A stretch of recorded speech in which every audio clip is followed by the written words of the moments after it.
How to sew a half stitch. Using your pattern grid for guidance, locate the starting point for your next stitch.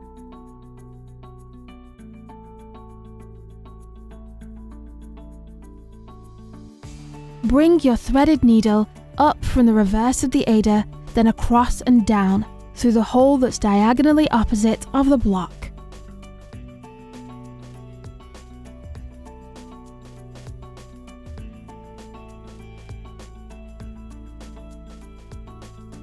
You have now completed a half stitch. Continue to work the next half stitches following your pattern grid.